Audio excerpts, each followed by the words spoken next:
रमण लाल की, श्री राधा वल्लभ लाल की, श्रीमद् भागवत महापुराण की, सब संतन की, सब भक्तन की, सब विप्रन की, 84 कोस ब्रजमंडल धाम की जय जय श्री राधे, जय जय श्री राधे, जय जय श्री राधे, द्वारिकाधीश की जय। परम मंगल में प्रातपर अखिलेश्वर, अकारण करुणा वृणालय, भक्तवांछा कल्पतरु, तड़िद्वत विनंदित पीतांबरधारी श्री बालकृष्ण लाल की शब्दमयी वाणीमयी प्रतिमूर्ति श्रीमद् भागवत महापुराण हम आप सबके मध्य में विराजमान, उन्हें बारंबार प्रणाम। मंच पर विराजमान समस्त संत वृंद एवं विप्र वृंद, समस्त गंधर्व जन और आप सभी श्रोता भाई बंधु मातृशक्ति बालक सखा सबको जय श्री कृष्ण, जय सिया राम, जय श्रीमन नारायण, जय जय श्री राधे। संत जनों की परम कृपा से, भगवत जनों की इच्छा से भारत की राजधानी दिल्ली में गोपनीय रूप से कथा का क्रम प्रारंभ हुआ था, जिसका अब सबको पता चला। मीराबाई कहती है ना एक पद में, अब तो बात फैल गई जाने सब कोई। मीराबाई ठाकुर जी से कहती हैं, बोले लाला अब तो सबन को पता चल गई है कि मैं आपकी और आप मेरे हैं, अब कहां तक छुपाएं। कुछ वस्तु ऐसी होती हैं जीवन में, उनको आप कितना भी छुपाओ छुपती नहीं। सबसे पहला सत्य, कोई कितना भी झूठ बोले, इस प्रकृति का नियम है, झूठ टिक नहीं सकता। चाहे 100 साल बाद निकल के आ रहा हो, चाहे 150 साल बाद प्रकट हो रहा हो, चाहे 1000 साल बाद प्रकट हो रहा हो, सत्य प्रकट होता है, सत्य रुक नहीं सकता। आपने चाहे कितना भी आपकी पॉलिटिकल आपकी बहुत पहचाने थी आदि आदि, सबसे आपने सत्य छुपाने का प्रयास किया। भले ही कई मुगलों ने आकर के हमारे शास्त्रों को जलाने का प्रयास किया, सब कुछ हेर फेर करने का प्रयास किया, पर सत्य का स्वभाव है कि वो रुकता नहीं है, वो एक दिन प्रकट हो जाता है। सत्य नहीं छुपता। दूसरा, प्रेम नहीं छुपता। प्रेम का भी स्वरूप ऐसा है, आज तक ऐसा कभी नहीं हुआ कि कोई गुप्त प्रेम के साथ ही अपना जीवन का अंत कर देता हो, नहीं, प्रेम प्रकट हो जाता है। मान लीजिए किसी ने बिल्कुल ही इस प्रकार जीवन जिया कि नहीं पता चला, तो भी सत्य का स्वभाव तो प्रकट का है ना, भले उसके जाने के बाद प्रकट हुआ, वो हो जाता है। सत्य नहीं छुपता, प्रेम नहीं छुपता। दूसरा, तीसरी, सुगंधी, वो नहीं छुपती। सुगंधी को आप अगर कहीं फैल गई है तो उसका स्वभाव है कि जन जन तक को पहुंचा देगी, बता देगी कि मैं फैल गई हूं। सुगंधी। और चौथा है भगवद रस। रस भी प्रकट होता है तो रोका नहीं जा सकता, या तो प्रकट होगा नहीं किसी के चित्त में, और यदि एक बार हो गया तो उसके प्रवाह को कोई बांध नहीं रोक सकता, वो चलेगा। प्रथम दिन इस कथा का सत्र का प्रारंभ हुआ। बहुत सीमित लोग थे, हमारी इंदु मल्होत्रा जी, उनके कुछ प्रियजन मित्रजन, ना किसी को खबर ना किसी को पता। दिल्ली में कथा ये भी नहीं पता, पर धीमे धीमे धीमे धीमे धीमे धीमे सब तक पहुंच गए। तो ये रस का स्वरूप है कि रस बंध नहीं सकता। और आज कथा का विश्राम दिवस, इतनी संख्या में आप सब लोग आई गए हो। वो तो नीचे बैठे हैं, अगर ऊपर बैठ जाएं तो कुर्सियां तो भरी जाएं सारी। तो ये रस का स्वरूप है कि बिना निमंत्रण के, बिना एड्रेस के, बिना किसी जानकारी के आप सब लोग आ गए। आज कथा का विश्राम दिवस है। हम कथा सुनाते हैं और सबको बोलते हैं कि ठाकुर जी बहुत खेलते हैं, तो आपके संग ही खेलते हैं, ऐसा नहीं, आपसे ज्यादा हमारे संग खेलते हैं। और हमारे संग तो कभी कभी ऐसा खेलते हैं कि बस यूं लगे कि लाला तुम कहो तो तुम्हें रसमलाई को भोग लगाएं, मालपुआ बना के खवा दें। भैया ये कहाँ कर रहे हो? मतलब कैसा खेल खेलते हैं? एक होता है कि बिल्कुल रुला देने वाला, लेकिन एक होता है कि रोने भी नहीं दे रहे और हंसने भी नहीं दे रहे। वैसा वाला खेल हमारे लाल जी हमारे साथ खेलते हैं। और आज वैसी घटना हुई है हमारे साथ। हम जा रहे हैं आज नायरोबी। कहाँ जा रहे हैं? रात में हमारा हवाई जहाज है और हमारे पासपोर्ट के अते पते नहीं है कहाँ है। साउथ अफ्रीकन एम्बेसी में पासपोर्ट जमा हुआ था, क्योंकि वहीं से साउथ अफ्रीका जाना है। कल उसकी डिलीवरी थी, तो ये था कि 27 को हमारा पासपोर्ट आ जाएगा, 28 को, 1 को हम निकल जाएंगे। अब कल वो श्रीमान जी पासपोर्ट निकले ही नहीं है।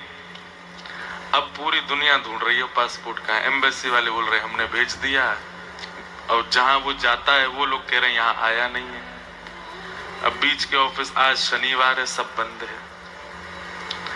इंदू जी भी लगी हैं और भी कई लोग लगे हैं कि कहीं से भी पासपोर्ट हमारा मिले। हमने तो कल महाराज जी को फोन किया, मैंने कि महाराज जी लो, कम से कम 2000 लोग वेट कर रहे हैं केनिया में, और वो बेचारे कितने दिन से लगे हैं। जो आयोजन करवा रहे हैं, कल से बेचारों को नींद नहीं आ रही है जब से उनको पता चला है। अब बताइए हम हंसें कि रोएं? हमारे संघ के सब लोग, 2 लोग तो पहुंच गए वहां, बाकी के सब लोगों की तैयारी है जाने की। बारात पूरी तैयार, दुल्हा का आता पता ही नहीं। तो ये घटना हो गई। अभी भी चल रहा है कि कथा के विश्राम तक। देखो लाल जी एंड मूवमेंट पे कुछ करें तो हो, नहीं तो मंडे को ऑफिस खोलेंगे तो ही कुछ होगा। तब तक वहां तो दूसरे दिन की कथा, मंडे को तो 3 ही दिन का सत्र है वहां पर। फिर दूसरी घटना ये घट गई कि कल जो हमारे बालक गए यहाँ से दिल्ली एयरपोर्ट पर, उनसे कहा गया भैया नायरोबी आदि ये देशों में जाने के लिए एक वैक्सीनेशन लगवाना पड़ता है। येलो फीवर आता है, कोई वहां पे ऐसा जानवर, वो जानवर नहीं, मच्छर उसके वैक्सीन लगवानी पड़ती है। अब ये भी वहां के लोग इतने उत्साह में, व्यवस्था में, उन्होंने हमें बताया ही नहीं ना, हमें पता कि ऐसा कुछ होता है। अब रात में पता चला कि भाई वो वैक्सीन लगती है। रात में ढूंढे कहाँ लगेगी, कहाँ लगेगी। शनिवार है, सब बंद सरकारी, उनमें लगेगा।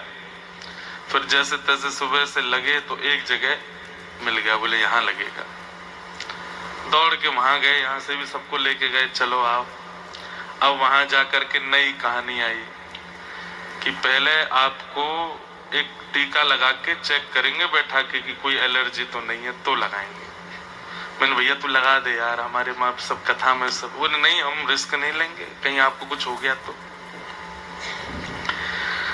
फिर वो लगाए, लगा के फिर बोले आपने कुछ खाया सुबह से? मैंने कहा कुछ नहीं खाया। बोले ओहो, इनको खवाओ, केला खवाओ, सेब खवाओ।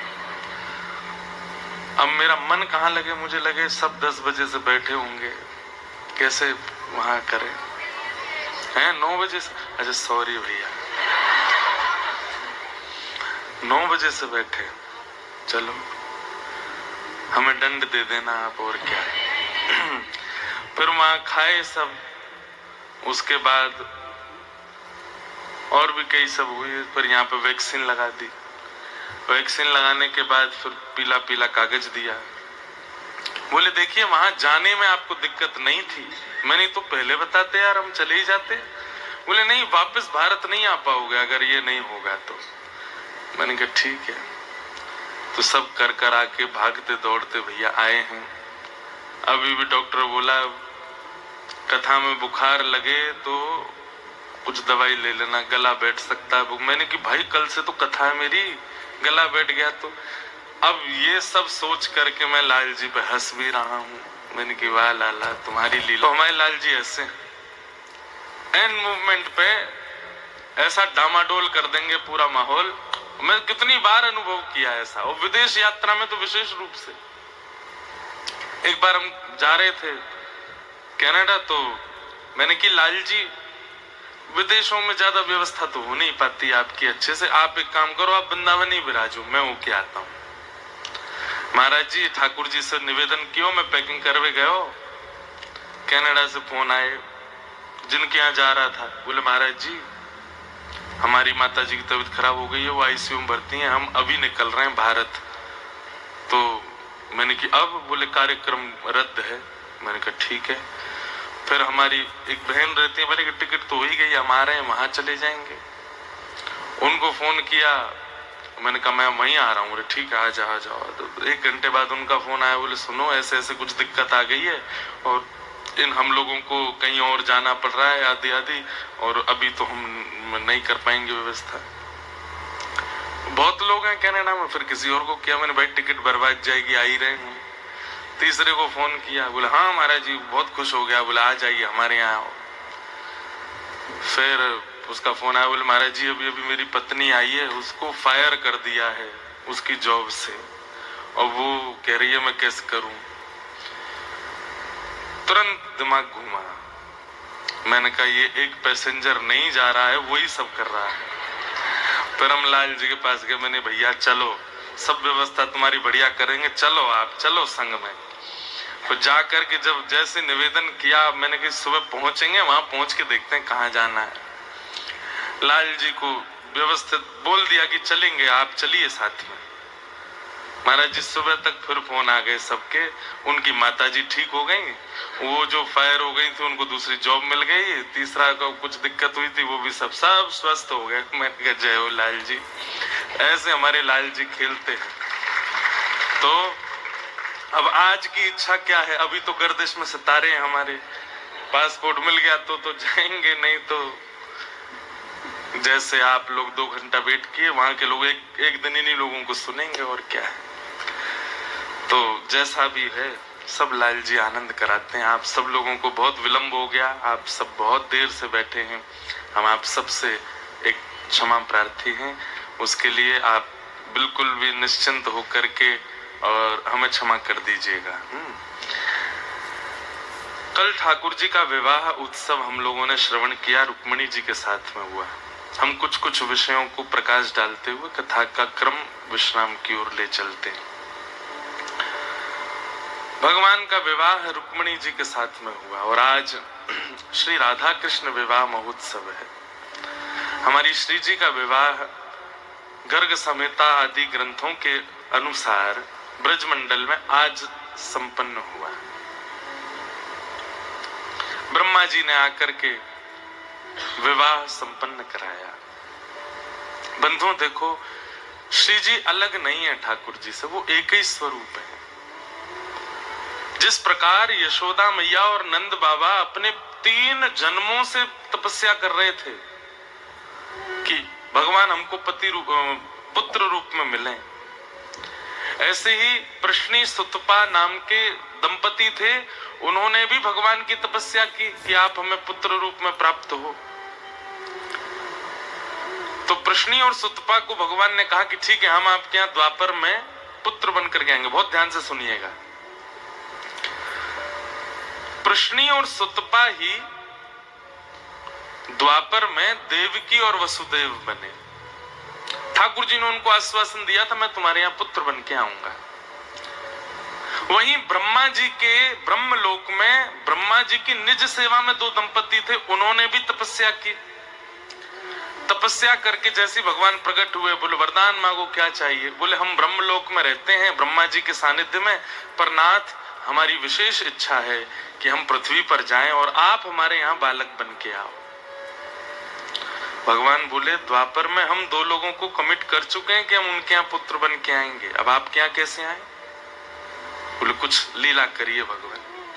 तो भगवान बोले ठीक है, हम जन्म लेंगे देवकी और वसुदेव के यहाँ और आप दोनों नंद यशोदा बन के आओगे, आपके यहाँ हम लीला करेंगे। 11 वर्ष 56 दिन आपके साथ रहेंगे। इतने में ही देवासुर संग्राम हुआ और देवासुर संग्राम में भगवान जब मोहिनी बनकर के आए तो सब भगवान के रूप को देख करके मोहित हो गए, लेकिन सूर्य मोहित नहीं हुए। सूर्य ने ठाकुर जी के प्रति, ठाकुर जी के सौंदर्य के प्रति, मोहिनी के रूप के प्रति ये इच्छा रखी। बाकी सबों को मन में तो आया ऐसी पत्नी हमको मिल जाए, पर सूर्य के मन में आया ऐसी पुत्री मुझे प्राप्त हो। भगवान ने टेढ़ी नजर से सूर्य को देखा, बोले आप जो विचार कर रहे हैं हमें समझ आ रहा है। बोले भगवान अब जब समझ आ भी गया है तो फिर पूर्ण भी कर दीजिए। ठाकुर जी बोले अब कैसे संभव होगा, अब द्वापर में तो हम 2 माता पिता जी तो बना चुके, अब आपको कैसे सुख प्रदान करें। सूर्य बोले अब नाथ अब मुझसे रहा नहीं जाएगा, अब तो बस आप ऐसी पुत्री बन के आइए मेरे यहाँ। तब भगवान ने कहा ठीक है, हम एक लीला करते हैं, आप द्वापर में वृषभानु बन करके आएंगे और हम आपके यहाँ कैसे रूप धारण करेंगे उसकी हम योजना बनाते हैं, आप जाओ। अब ठाकुर जी बड़ी चिंता में, बोले हम 3 माता पिता जी को कमिट कर चुके हैं कि हम संतान बन के आएंगे, कैसे जाएं? 2 लोगों का तो ठाकुर जी ने लीला संवरण कर दिया था कि देव के वसुदेव के यहाँ जन्म लेंगे और जन्म लेके फिर गोकुल चले जाएंगे, नंद यशोदा के यहाँ लीला करेंगे, और फिर ये तो पूरा क्लियर था कॉन्सेप्ट ठाकुर जी को। पर अब सूर्य को जो वचन दिया वो कैसे पूर्ण हो? ठाकुर जी बैठे बैठे चिंतन कर रहे थे। एक हमारे व्रज के संत बहुत सुंदर भाव बताते, ठाकुर जी अचानक उठ करके गए और मणि में स्वयं को निहारने। जब व्यक्ति चिंतन करता है ना, कई लोगों का स्वभाव वो शीशा देखते रहेंगे, पंखा देखते रहेंगे, एक जगह टकटकी लगा के देखते। तो ठाकुर जी अपने आप को प्रतिबिंब में देखने लगे और देखते ही देखते ठाकुर जी ने श्री रुक्मणी जी का, लक्ष्मी जी का जो श्रृंगार पेटिका रखी थी, पता नहीं क्या ठाकुर जी के मन में आया, उसी में से थोड़ा अंजन लिया, नेत्रों में लगाया, वही में से थोड़ी लालिमा लाई, अपने ओष्ठ पे पधरा दी, अपने घुंघराले केशों को खोल दिया, लक्ष्मी जी की चुनरी लाए, अपने शीश पर धारण कर ली, कानन में कुंडल, झुमका आदि जो भी श्रृंगार होता है, पूरा श्रृंगार ठाकुर जी ने अपना स्वयं ही संपूर्ण श्रृंगार करके ठाकुर जी ने अपने आप को प्रतिबिंब में देखा। स्वयं को ही प्रतिबिंब में देख करके ठाकुर जी आनंदित हो गए, मोहित हो गए अपने ही रूप पर। पूरे विश्व को मोहित करने वाली मोहिनी जब स्वयं को प्रतिबिंब में देख रहे हैं तो स्वयं ही मोहित हो गए। और जिस रूप पर प्रतिबिंब के पर मोहित हुए, उस रूप को सदा के लिए अपने सन्मुख प्रकट रूप में देखने के लिए ठाकुर जी ने उस प्रतिबिंब के स्वरूप को सचल कर दिया। और वही तप्त कांचन गौरांगी श्री राधिका जी के रूप में ठाकुर जी का रूप प्रकट हो गया। इतने प्रसन्न हो गए ठाकुर जी उनको देख करके। हर व्यक्ति को अपना प्रतिबिंब प्रिय होता है, कोई नहीं है संसार में ऐसा जिसको अपना प्रतिबिंब अच्छा ना लगता। सुंदर तो सुंदर, जो लोग ज्यादा सुंदर भी नहीं होते वो भी अपना प्रतिबिंब देख करके हाथ तो मारे ही लेते हैं सिर पे, तो वो भी खुश होते हैं। प्रतिबिंब सबको अच्छा लगता है। ठाकुर जी का प्रतिबिंब ही श्री किशोरी जी। अब तो ऐसी स्थिति हो गई कि ठाकुर जी नेक भी इधर उधर जामे और ठाकुर जी को मन करे मैं फिरते देख लूं, फिरते एक बार देख लूं। और बार बार ठाकुर जी आकर के अपने उस प्रतिबिंब स्वरूप को देखें। ठाकुर जी बोले भैया ये है तो हमारा ही रूप है, आह्लादनी शक्ति है, पर इतनो सुंदर श्रृंगार, इतनो सुंदर वेश, और ऐसा मतलब ठाकुर जी का जो सौम्य स्वभाव है ना, ठाकुर जी का जो दयावंत स्वभाव है, ठाकुर जी का जो अंतरंग वास्तविक ठाकुर जी का स्वरूप है। क्योंकि कई बार ठाकुर जी भी देवताओं के सन्मुख त्रिलोकी का संचालन करना है, उसके लिए कई बार अपनी वास्तविकता छुपाते हैं। कई बार उनको परब्रह्म की भांति उनको भी व्यवहार करना पड़ता है, लेकिन ठाकुर जी का जो मूल रूप है वो सामने खड़ा है, जिसमें बिल्कुल भी लाग लपेट नहीं है, जिसमें किसी प्रकार का कोई प्रभावजन्य रूप नहीं है, वो मूल रूप है। ठाकुर जी को इतना प्रिय लगा, तभी ठाकुर जी को याद आई, बोले भैया ये वृषभानु जी के रूप में साक्षात सूर्य आ रहे हैं, और हम तो दो जगह जा ही रहे हैं, क्यों ना अपने इन प्रतिबिंब के स्वरूप को भी पृथ्वी पर भेजें और उनके साथ फिर लीला करें। कहीं ज्ञान का प्रकाश, कहीं कहीं मर्यादा का प्रकाश, कहीं वैराग्य का प्रकाश, ये सारे प्रकाश तो हम कर ही रहे हैं, लेकिन प्रेम का प्रकाश होना चाहिए, क्योंकि कलयुग में ज्ञान में भी आडंबर आ जाएगा, कलयुग में वैराग्य में भी आडंबर आ जाएगा, कलयुग में मर्यादाओं के नाम पर लोग पाखंड करेंगे, लेकिन प्रेम स्वच्छ रहेगा।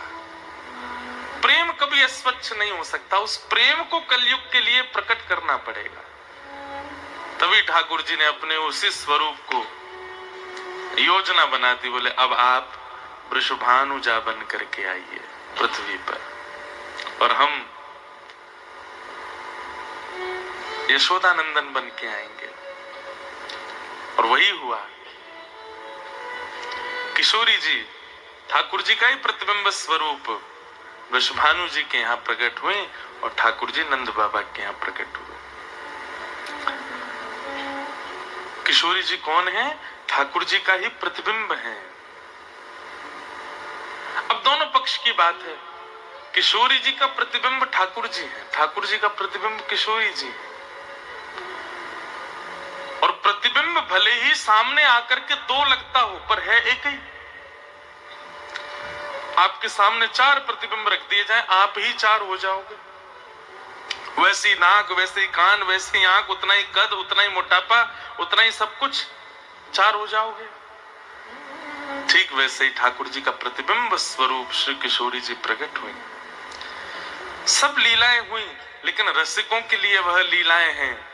संसार के लोग उन लीलाओं में प्रवेश नहीं कर सकते, उनको तो कुछ भी भाव आ सकता है ठाकुर जी के प्रति। इसलिए रसिकों ने बार बार कहा है, रस बांटवे से रस घटे, इसलिए ज्यादा इसका प्रचार नहीं करना है। हम बहुत थोड़ी थोड़ी लीला सुनाते हैं, ज्यादा नहीं कहते। क्यों? सब अधिकारी नहीं। अंतरंग भाव से ठाकुर जी ने उनके साथ विवाह किया, लेकिन विश्व रस का अधिकारी नहीं है, इसलिए विश्व को लीला दिखानी पड़ेगी, विश्व को मर्यादित होकर के दिखाना पड़ेगा। इसलिए ठाकुर जी ने किशोरी जी के साथ श्रीमद् भागवत में प्रकट रूप से विवाह का प्रसंग नहीं दिखाया, क्योंकि वो ठाकुर जी ही हैं, कोई विलग नहीं है। विवाह के लिए अलग होना आवश्यक है। वृंदावन में ठाकुर जी का विवाह हुआ, ब्रह्मा जी ने आकर के विवाह कराया, लेकिन हम आप सब लोगों, हमारा सीमित रूप है रसिकों का। हम रसिक ज्यादा लोग नहीं है संसार में, पर संसारी लोग बहुत ज्यादा हैं, इसलिए उनके लिए ठाकुर जी ने पूरी एक मानवीय लीला जैसी रचना की, और उनके चित्त में किसी भी प्रकार का भाव, द्वेष या किसी भी प्रकार का और आक्षेप ना आवे, इसलिए ठाकुर जी ने रुक्मिणी जी से विवाह किया। भगवान द्वारिका लीला किए, रुक्मिणी जी के साथ विवाह हुआ। रुक्मिणी विवाह के बाद भगवान का दूसरा विवाह जामवंत की पुत्री जामवती के साथ हुआ। तीसरा विवाह ठाकुर जी का सत्यभामा की पुत्री, सत्राजित की पुत्री सत्यभामा से हुआ। अब यहां बीच में सिमंतक मणि का एक उपाख्यान आता है, बहुत सुंदर। पाप के पिताजी का नाम है लोभ। अगर लोभ आपके चित्त में आ गया है तो निश्चित है लोभ के आते ही सारे अवगुण आते जाएंगे। कोई एक ऐसी बीमारी अगर हमको हो जाए जिस बीमारी से सारी बीमारियां होने की आशंका होती है, ठीक वैसे ही लोभ एक ऐसा दोष है, यदि वो दोष आपके चित्त में आ गया तो सारे दोष उसके पीछे खींचे चले आएंगे। इसलिए प्रयास कीजिए कि कभी लोभ चित्त में ना आवे, और आवे तो हम एक उपाय बताते हैं बंधुओं। जैसे बीमारी होते ही दवाई खाई जाती है ना, ऐसे जैसे ही दोष उत्पन्न होता है ना चित्त में, उसी समय नाम जप प्रारंभ कर दिया कीजिए। लोभ कैसा होता है? किसी के पास कोई अद्भुत वस्तु है, गाड़ी है, गहने हैं, कुछ भी है, या शौहरत है, नाम है, ऐश्वर्य है, कुछ भी देख करके आपके चित्त में आया कि ये मेरा हो जाए, ये लोभ है। जैसे ये भावना आई, आपको पता है कि ये भावना आपके चित्त में आई है, उसी समय नेत्र बंद करके हरे कृष्ण कृष्ण कृष्ण हरे हरे, हरे राम राम राम हरे हरे, कृष्णाय वासुदेवाय हरे परमात्मने प्रणतः क्लेश नाशाय गोविंदाय नमो नमः। या जो भी आपको श्लोक आते हैं, महादेव का आता है, हनुमान जी का आता है, किशोरी जी का आता है, ठाकुर जी का आता है, उसी समय उसका गायन करने लग जाइए। और थोड़ी देर नेत्र बंद करके इष्ट का याद करके वह गाने के बाद फिर पुनः खोल करके देखिए, आपका लोभ प्रकट हुआ, पर आपने प्रकट होते ही औषधि पाली, नष्ट हो जाएगा। रोग पनपते कब है? जब रोग आने पर औषधि ना ली जाए। खांसी हो रही है और आप उसके औषधि ना लो तो धीरे धीरे धीरे वही टीबी बन जाएगा, धीरे धीरे धीरे वही कैंसर बन जाएगा, वही मृत्यु का कारण बन जाएगा। ठीक वैसे ही काम, क्रोध, लोभ, मोह, ईर्ष्या, द्वेष, अभिनिवेश, अहंता, ममता, चिंता आदि ये सारे दोष हमारे अंदर आते हैं और हम नजरअंदाज कर देते हैं। अब वो दोष भीतर आया, अब धीरे धीरे धीरे धीरे धीरे धीरे धीरे धीरे वो विकसित हो रहा है। जैसे रोग लंग्स को, किडनी को, आदि आदि ऑर्गन्स को नष्ट करते हैं, ऐसे ये रोग बुद्धि को, मन को, विचारों को नष्ट करते हैं। एंजाइटी, डिप्रेशन, चिंता, इन सबको जन्म देना प्रारंभ करते हैं।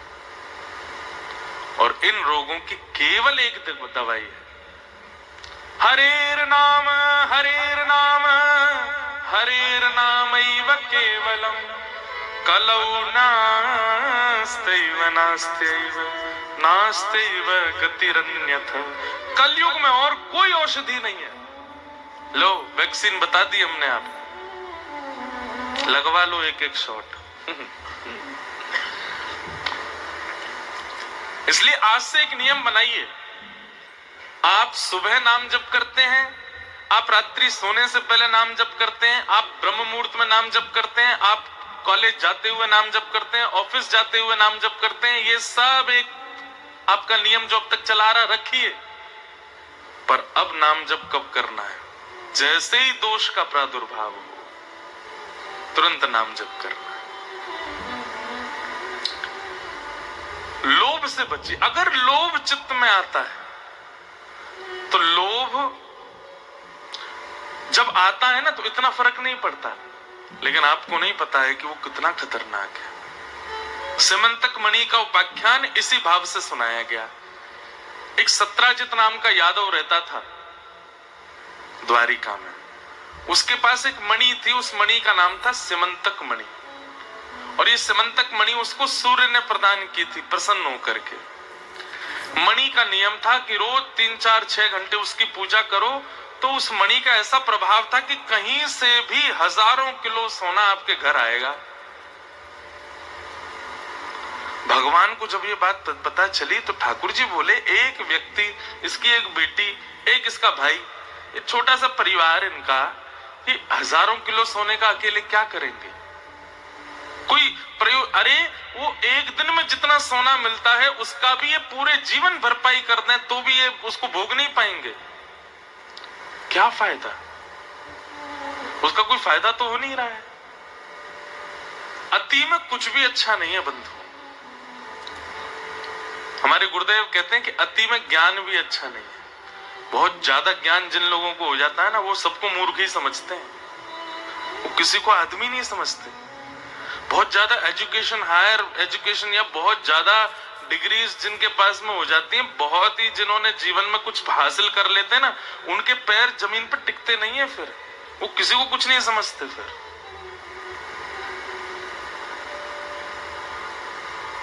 इसलिए थोड़े अपूर्ण रहा कीजिए।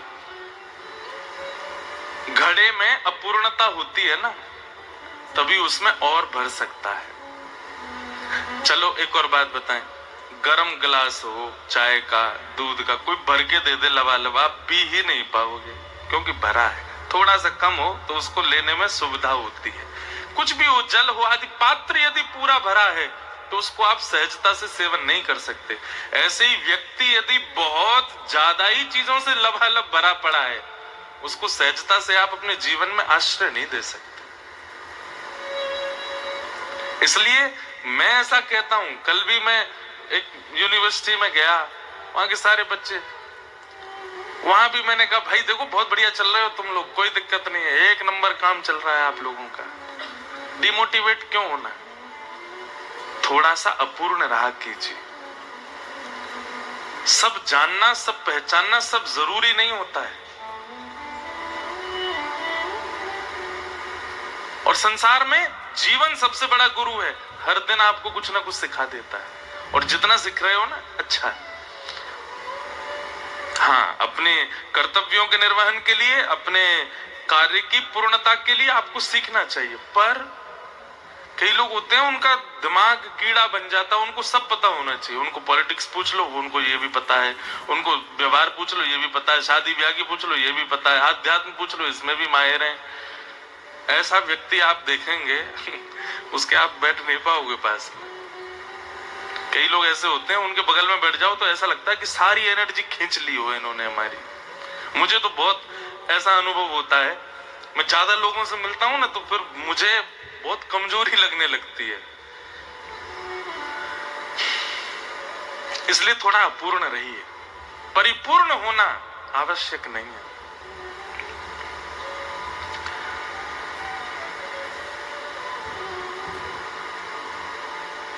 भगवान ने कहा अकेला क्या करेगा इतने धन का? तो ठाकुर जी उसके पास गए और बोले, हे सत्राजित, तुम्हारे पास जो मणि है वो इतना सोना देती है कि तुम अकेले उसको भोग नहीं पाओगे। प्रतिदिन इतना सोना है कि तुम पूरा जीवन निकाल दोगे तो भी तुमसे भरपाई नहीं हो पाएगी। इसलिए एक काम करो, उस स्वर्ण की मणि, वो जो सिमंतक मणि है, उसको द्वारिका के कार्यालय में जमा करवा दो। वहां उससे जितना धन निकलेगा, जितना सोना निकलेगा, उससे द्वारिका का विकास करेंगे हम। आपको पता है द्वारिका कितनी बड़ी थी? भागवत जी में एक संकेत किया है जो समुद्र में डूब चुकी है। अब लोग बाग इसको मानेंगे नहीं, लेकिन ये वास्तविकता है।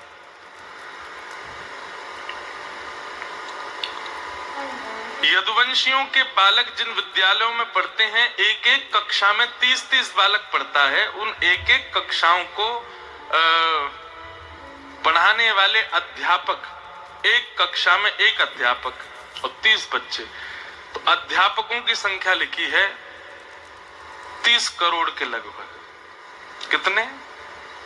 अब सोचो, एक अध्यापक के नीचे 30 बालक पढ़ते हैं। ये तो बालकों की संख्या है द्वारिका में। कितनी बड़ी है द्वारिका! वो सामान्य नहीं है जिसको हम सोचते हैं नेक्सा सा टुकड़ा होगा, डूब गया। अति विशाल है द्वारिका। यदुवंश सामान्य नहीं था, जिसका नाश हुआ भगवत गमन के बाद, वो यदुवंश बहुत बड़ा था। इसीलिए तो ठाकुर जी ने उनका नाश करवाया, बोले इन सबको शक्ति मिल गई है। अच्छा देखो, मैं पहले ही सुना देता हूं। यदुवंश, प्रभु श्री राम जब रावण से युद्ध करने के लिए गए, जब सुग्रीव ने बानरों की सेना बुलाई, रीछ बुलाए, आदि आदि सब बुलाए,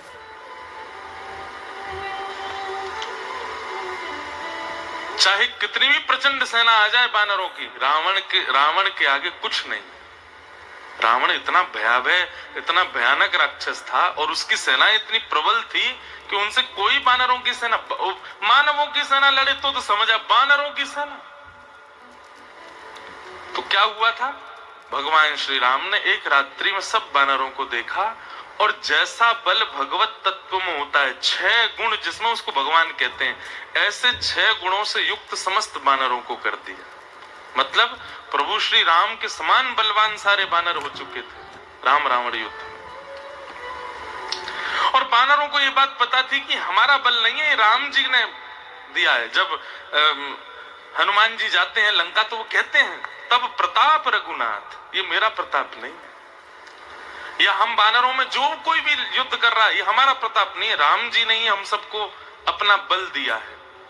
और जैसे ही राम रावण युद्ध पूर्ण हुआ, बानरों ने अयोध्या आकर के अपना सारा बल ठाकुर जी को वापस कर दिया। बोले नाथ, बल की हमें आवश्यकता नहीं है, ये तो आपके कार्य सिद्धि के लिए आपने हमको दिया, आप वापस लीजिए। ठीक वैसे ही पृथ्वी का भार हल्का करने के लिए भगवान ने यदुवंशियों को भी अपने समान बल दिया। यदुवंशी सब जाते थे भगवान के साथ युद्ध करने, बड़े बड़े राक्षसों को मारते थे, लेकिन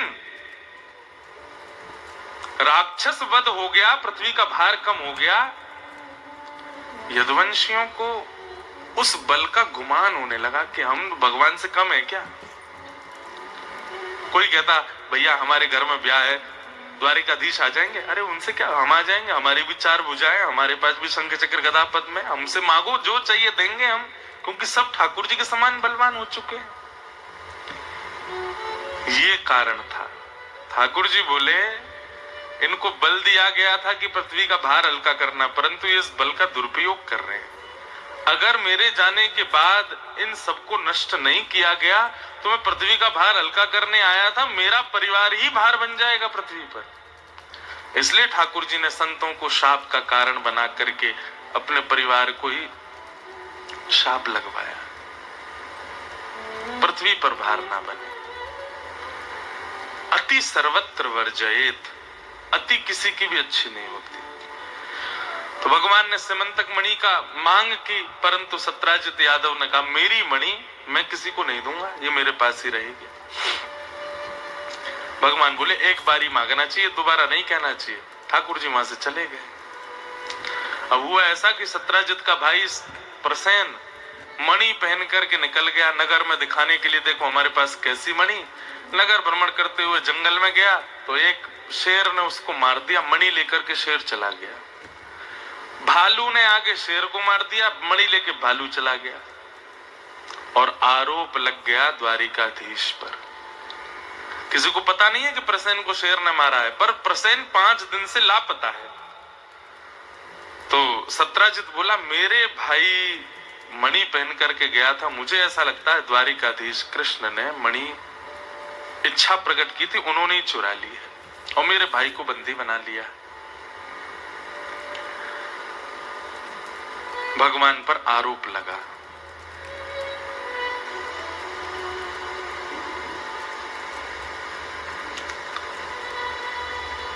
हम चाहे वही हो जरूरी नहीं, हम चाहे वही हो जरूरी नहीं, आशाएं कभी हुई पूरी नहीं, आशाएं कभी हुई पूरी नहीं। क्या सोच करे पागल मनवा, जो बीत गया सो बीत गया। क्या सोच करे पागल मनवा, जो बीत गया। बहुत सुंदर सो बीत गया। इस झूठे जग का खेल ही क्या, कोई हार गया कोई जीत गया। इस छोटे जग का खेल ही क्या, कोई हार गया कोई जीत गया। ये संसार है बंधु, इस पृथ्वी पर आने पर जब प्रभु श्री राम और कृष्ण पर भी लोग प्रश्न चिन्ह उठाते हैं तो हम तो मानव हैं। द्वारिका बसाई श्री कृष्ण ने, द्वारिका के लोगों को लेकर के श्री कृष्ण आए, सबके भले की सोच रहे हैं श्री कृष्ण, पर आज द्वारिका के लोगों ने श्री कृष्ण पर उंगली उठाने से पहले एक बार भी नहीं सोचा। सब द्वारिका के लोग बोले हो सकता है कि इन्होंने ही मणि चुराई। भगवान को जब ये बात पता चली कि पूरी द्वारिका भगवान पर संशय कर रही है, ठाकुर जी कहते हैं यही संसार है। यहां आप कितना भी कर मिटिए, कितना भी कर लीजिए, आपकी इतनी सी चूक और आपके जीवन के किए हुए सारे सत्कर्मों को भूल जाते हैं लोग, वो याद नहीं रखेंगे। लेकिन आपने एक क्षण में जो गलती की है उसको कह कह करके, याद कर करके आपके अंतिम दिन तक, अंतिम श्वास तक, अरे कहां तक कहें, जब व्यक्ति मर रहा होता है और उसका शमशान पर शव जल रहा होता है तब भी चार लोग कह रहे हो यार आदमी तो अच्छा था, बढ़िया था, इसने ऐसे किया था वैसे किया, फिर एक निकल के आएगा वो सब वो भूल गए तुम, ऐसा भी तो किया था इसने। माता पिता बहुत दुखी थे इसके, पत्नी को बहुत परेशान किया, बच्चे ऐसे। वहां पर भी लोग एक बात जो आपने गलत कर दी जीवन में उसी को ही बोलेंगे। ठाकुर जी ने क्या किया द्वारिका के लोगों के लिए, ये द्वारिका के लोगों को नहीं समझ आया। लेकिन आज एक झूठी खबर फैल गई कि भाई मणि भगवान ने चुरा ली, तो सबने मोहर लगा दी, हाँ चुराई होगी निश्चित ही।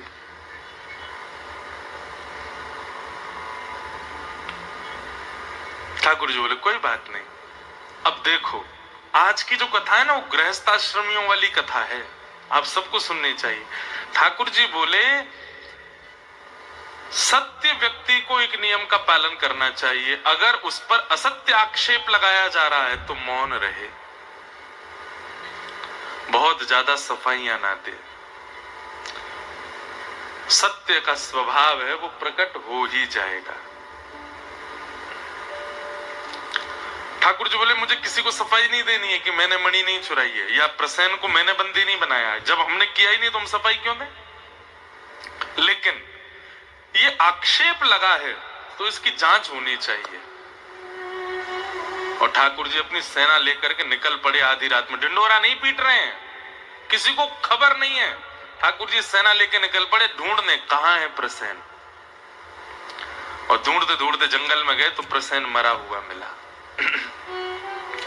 भगवान ने देखा कैसे इसकी मृत्यु हुई, तो शेर के पंजों के निशान, शेर के पंजों के निशान, शेर के पैरों के निशान के पीछे पीछे गए, आगे शेर भी मरा पड़ा, वहां पर देखे रीछ के पैरों के निशान। ठाकुर जी पीछे गए तो एक गुफा में ठाकुर जी ने जैसे ही प्रवेश किया भीतर जाके देखा एक मणि चमक रही थी, जैसे ही मणि उठाई भालू ने आक्रमण किया। 18 दिन तक ठाकुर जी ने उसके साथ युद्ध किया। 18 दिन बाद जब वो पस्त हो गया, चरणों में गिर गया, बोले नाथ मैं भालू, सामान्य भालू नहीं हूं, सामान्य रीछ नहीं हूं, मैं जामवंत हूं। भगवान ने हृदय से लगाया, बोले वाह जामवंत जी, ये मणि हमको दे दीजिए, इसके कारण पूरी द्वारिका में हम पर आक्षेप लगा। और सुनिए आप हमारे साथ चलिए, सबूत भी तो चाहिए सबको बताने के लिए सत्य क्या है। जामवंत जी बोले नाथ अब द्वार पे आ ही गए हो तो एक कृपा कर जाओ। बोले क्या? दोनों हाथ आगे करो। भगवान ने दोनों हाथ आगे किए तो जामवंत जी भीतर से अपनी बेटी को लेके आए और अपनी पुत्री का हाथ ठाकुर जी के हाथ में रखा। भगवान बोले एक कलंक हटेगा दूसरा लगेगा। बोले इंसान खत्म हो गए संसार में, ठाकुर जी भालू की बेटी से ब्याह करके आए। और कई संत तो कहते हैं कि जामवती जो थी वो रीछों जैसी ही थी, तो ठाकुर जी को देखे घुरा हो रही थी। ठाकुर जी बोले कहां रुक्मणी और कहां ये जामवती,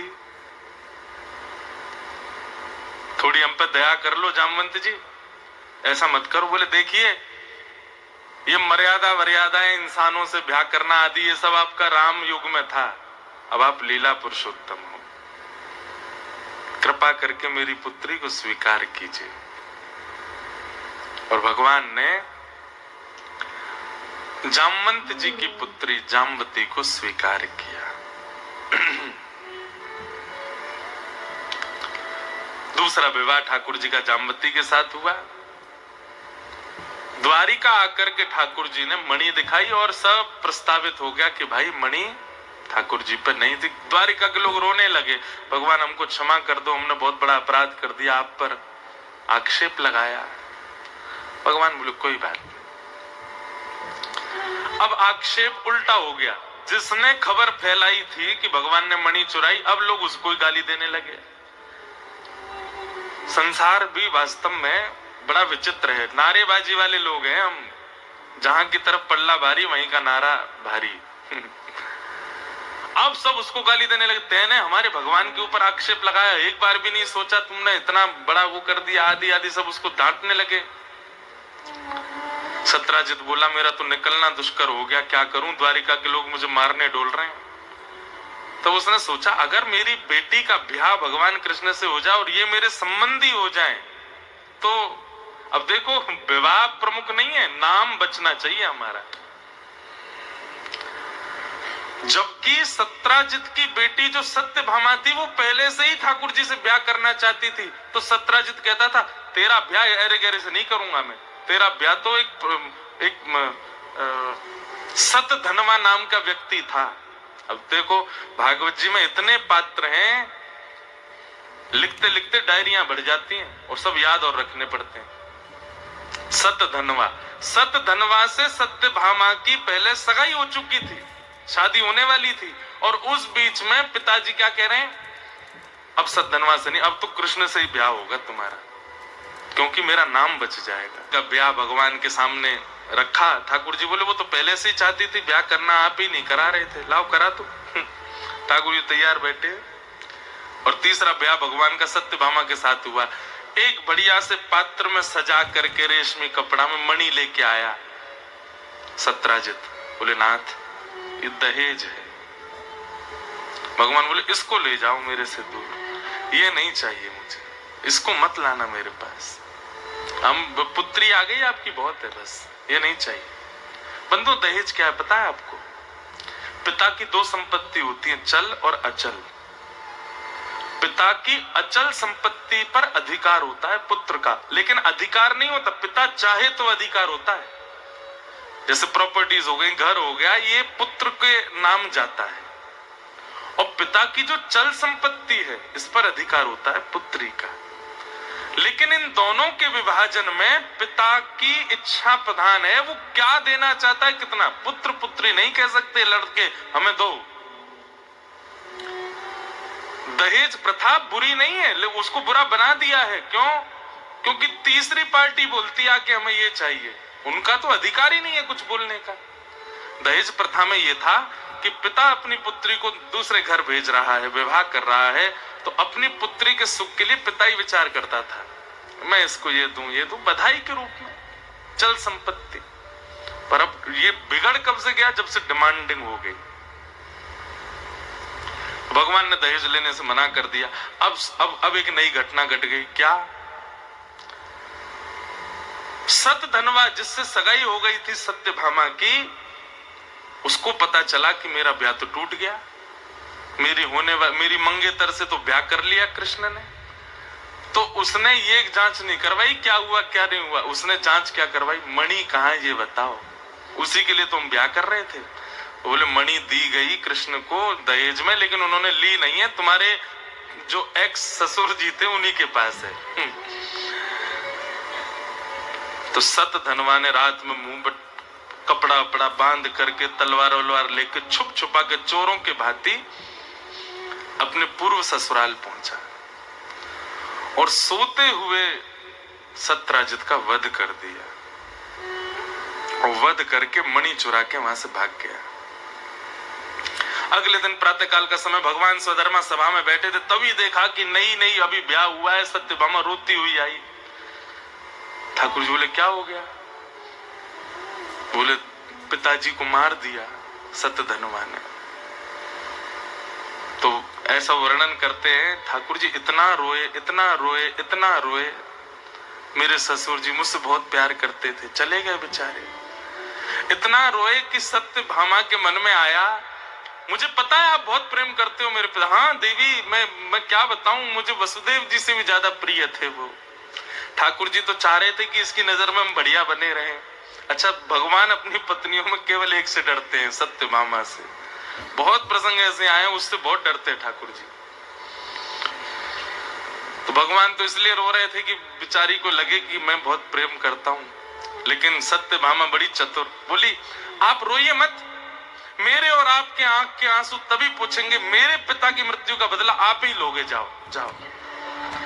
और जिसने मेरे पिता को मारा उसको मार के आइए और मणि लेके आइए, अब उस मणि पर अधिकार मेरा और आपका। आप, मैं प्रथम पुत्री, आप प्रथम पुत्र हैं मेरे पिता के। भगवान बोले, ये मणि कब जाएगी मेरे जीवन से? ये जब से मणि आई है ठाकुर जी आज बहुत एग्जॉशन में आ गए अपने। अब सत धनवा को अक्रूर जी महाराज, जो भगवान को ब्रज से लेके आए थे, अक्रूर जी सत धनवा के मित्र थे। सत धनवा ने किसी को नहीं बताया, उन्हीं को था। बोले, मैंने अपने पुराने ससुर जी को मार दिया और मणि चुरा लाया हूं। बोले, सुन, तू जानता है तेरे ससुर जी नहीं, उनका दामाद कौन है? कृष्ण। वो तुझे जीवित नहीं छोड़ेंगे। बोले, क्या करूं? बोले, काम कर, तू मणि मुझे दे दे और तू भाग जा।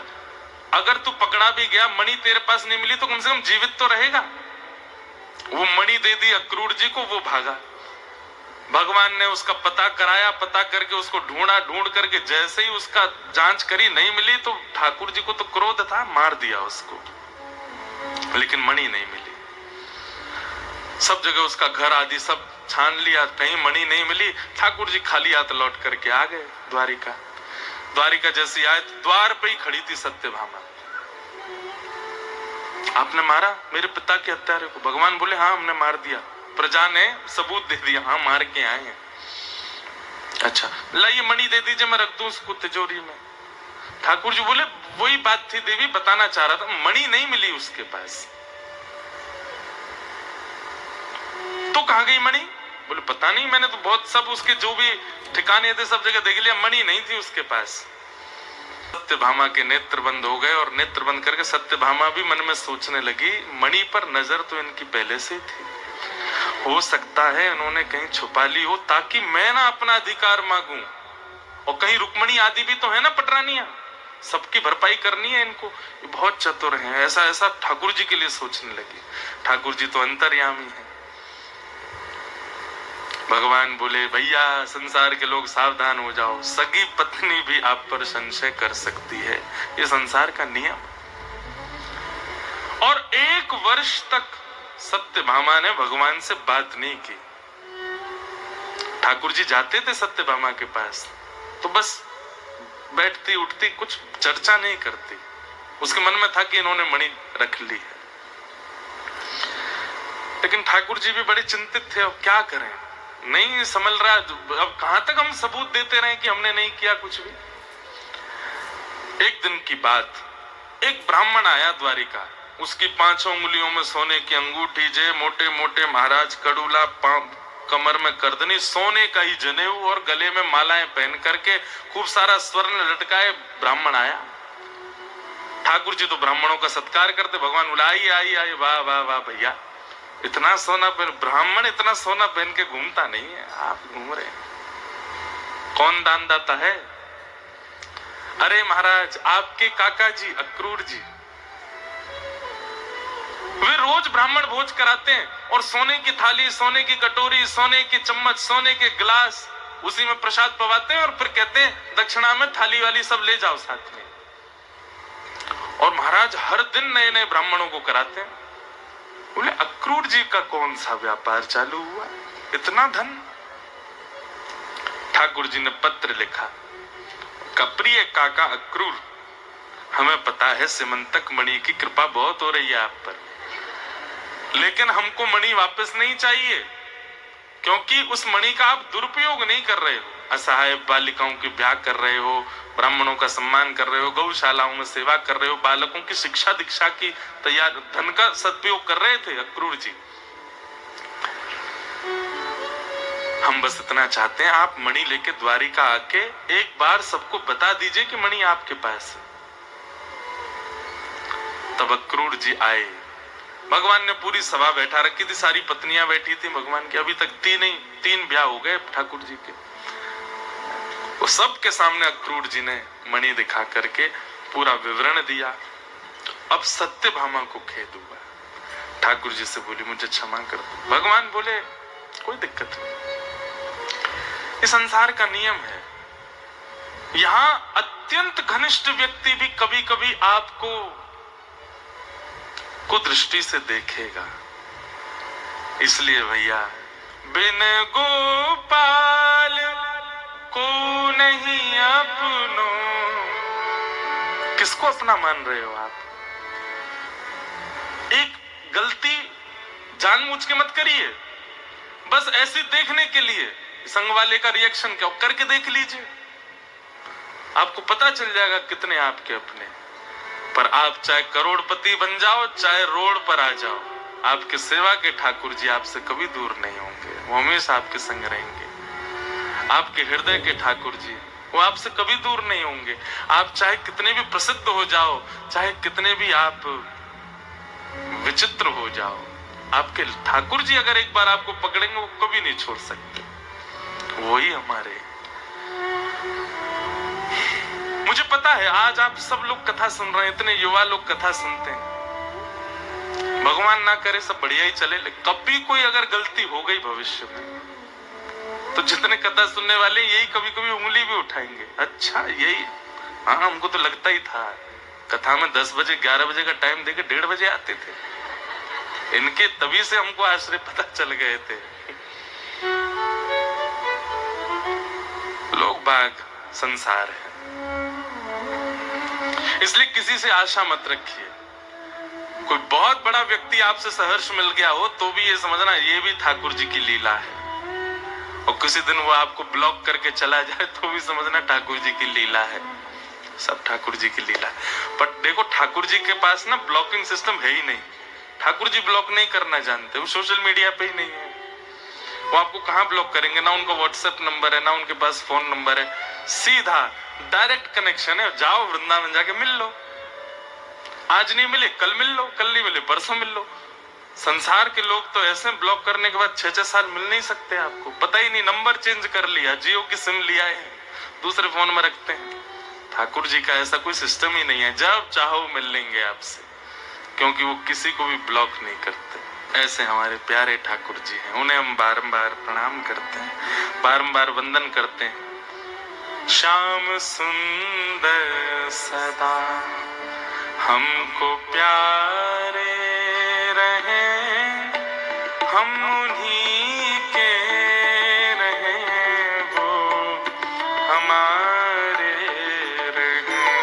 श्याम सुंदर सदा हमको प्यारे रहे, हम उन्हीं के रहे, वो हमारे रहे।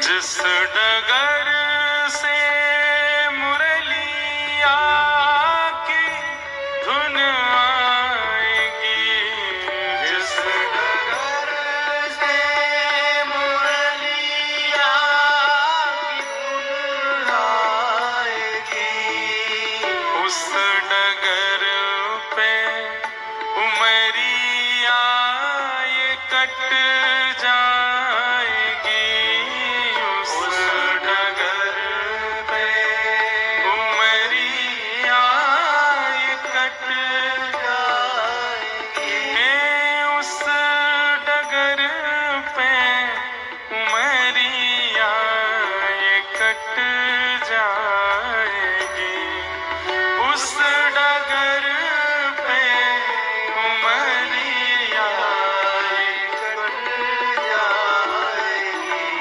उनकी तस्वीर मन में बसाए रहे, हम उन्हीं के रहे, वो हमारे रहे।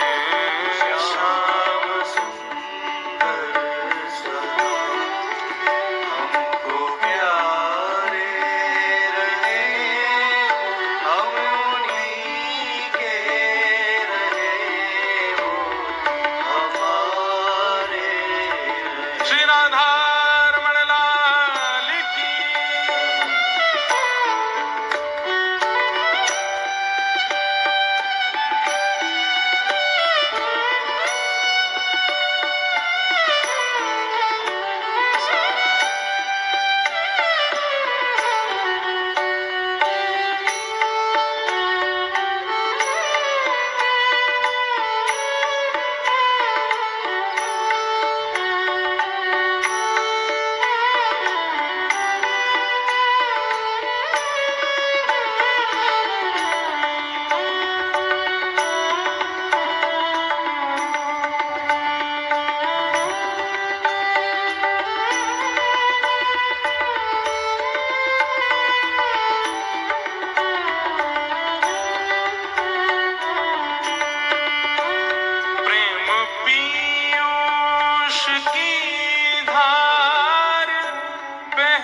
ब्रज के श्रीमद् भागवत के वक्ता रहे श्री पीयूष जी महाराज अभी तो भगवत धाम में हैं, उन्हीं की ये रचना है। प्रेम पीयूष की धार बहती रहे, प्रेम पीयूष की धार बहती रहे, रसना ये कहती रहे, नित्य घनश्याम रसना ये कहती रहे, ओ नित्य घनश्याम रसना ये कहती रहे, नित्य घनश्याम रसना ये कहती रहे, ओ नित्य घनश्याम रसना ये कहती रहे, नित्य घनश्याम रसना ये कहती रहे, अपने तन मन को मोहन पे वारे रहे, हम उन्हीं के रहे, वो हमारे रहे, श्याम प्यारे रहे, हम उन्हीं के रहे, वो हमारे ओ रहे, हम उन्हीं के रहे, वो हमारे रहे, हम उन्हीं के रहे, वो हमारे रहे, हम उन्हीं के रहे, वो हमारे रहे। हम उन्हीं के रहे, वो हमारे। इस प्रकार यह सिमंतक उपाख्यान और इसी सिमंतक उपाख्यान के मध्य में भगवान के 3 विवाह हुए, रुक्मणी जी के साथ, जामवती के साथ, सत्यभामा के साथ। भगवान का 4th विवाह यमुना जी के साथ में हुआ, कालिंदी के साथ। और इस प्रकार अष्ट प्रमुख विवाह, 16,100 राजकुमारियों को बंदी बना रखा था भौमासुर ने। भगवान ने वहां भौमासुर से युद्ध करके उन सबको मुक्त कराया। इस प्रकार संपूर्ण लीला हुई। ठाकुर जी के 16,108 विवाह हुए। आगे राजा नृण की कथा, जहां दान की विशेषता बताई गई। नारद जी भगवान की गृहचर्या देखने आए। ठाकुर जी कैसे रहते हैं गृहस्थाश्रम में, देख करके दिमाग घूम गया उनका। क्यों? 16,108 पत्नियों के साथ ठाकुर जी 16,108 रूप धारण करके रहते हैं। एक ही कृष्ण नहीं रहते सब जगह, उतने ही रूप धारण करके ठाकुर जी लीला करते हैं। कर तुम अगर तुम अन्यथा कर तुम समर्थ ईश्वर है, वो ईश्वर है, सब करने की सामर्थ्य रखते हैं। भगवान की फिर दिनचर्या बताई गई। ठाकुर जी की दिनचर्या कैसी है? सुबह उठते ही ठाकुर जी ब्रजवासियों को याद करते हैं। ब्रह्म मुहूर्त में ठाकुर जी उठ जाते हैं और उसके बाद स्नान आदि करके ठाकुर जी पांचजन्य शंख का नाद करते हैं और शंख के नाद से सब द्वारिका के लोग जग उठते हैं। फिर ठाकुर जी गौ सेवा के लिए गौशाला जाते हैं, गायों की अपने हाथों से सेवा करते हैं। और वहां से लौटने के बाद फिर ठाकुर जी बाल भोग पाते हैं, स्वधर्मा सभा में बैठते हैं, जितने राजा आते हैं सबके कष्ट संकट आदि सबको श्रवण करते हैं। और इस प्रकार भगवान की पूरी लीला चलती है। इस पूरा बताया। आगे जरासंध का वध और राजसूय यज्ञ में पांडवों के यहाँ भगवान पहुंचे। सब लोग सेवा ले रहे थे, कोई भोजन घर की सेवा ले रहा था, कोई संतों को बैठाने की, स्नान की, सबकी सेवा सब बांट रहे थे। ठाकुर जी से कहा, बोले आप तो बैठे ही रहो, आपको क्या सेवा दें? तो भगवान बोले नहीं, हमको भी सेवा चाहिए। क्या सेवा लेंगे आप? बोले जितने लोग यज्ञ में आएंगे सबकी पादुका व्यवस्थित करने की सेवा हमारी। ये सुन करके सबके नेत्र सजल हो गए। ठाकुर जी कैसे हैं? दीन बनने में जिसको संकोच होता हो वो भगवत मिलन से अभी दूर है, पर जिसको दीन बनने में किंचित संकोच नहीं होता, जिसका ईगो हर्ट नहीं होता कभी भी, कई लोगों को हो जाता है, उसको आप बोल दो ए भाई तुम यहां से उठ के वहां बैठ जाओ पीछे, उठ के चला ही जाएगा, मैं नहीं सुनना। ऐसे होते हैं लोग आजकल के तो। लेकिन ठाकुर जी का स्वरूप कैसा, स्वभाव कैसा है? बहुत दीन है, बहुत सरल है ठाकुर जी। कहीं भी बैठ जाते हैं, किसी के संग भी खा लेते हैं, किसी के साथ भी बैठ, बिल्कुल ऐसा सरल स्वभाव है ठाकुर जी का कि वो जहां जाते हैं, इसीलिए उनके लीला से, उनकी कथा से, उनके दर्शन से प्रेम ही छलकता रहता है, क्योंकि वो बहुत दीन है। हम आपसे निवेदन करें, दीनता अगर आपके चित्त में है, व्यक्ति आपसे आकर्षित होगा। हाँ, कई लोग ऐसे हैं, बड़े लोग, वो आपकी कई बार आपको जज कर सकते हैं, पर आपको उनके जजमेंट से भी फर्क नहीं पड़ेगा, आप ऐसे रहो।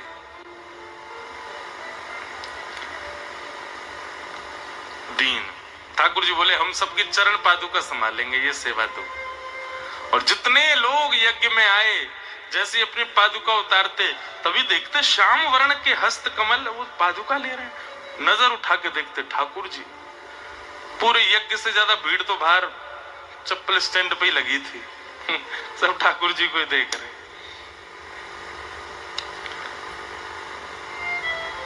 उसी यज्ञ में आया शिशुपाल, भगवान का शत्रु। भगवान नहीं मानते तो वो मानता था, बुआ का बेटा। शिशुपाल ने जैसे ही ठाकुर जी को देखा, पहले तो हंसी करने लगा, हाँ इसी लायक हो, पादुका आदि उतारने लगा। लेकिन लोगों के अंदर ऐसा प्रेम ठाकुर जी का देख करके उसको थोड़ी जलन तो हो रही थी। भीतर गया तो उसने रुक्मणी जी को देखा, और रुक्मणी जी को देख के बोला, कहाँ ये मेरी पत्नी होने वाली थी, और ब्याह कर लिया उससे।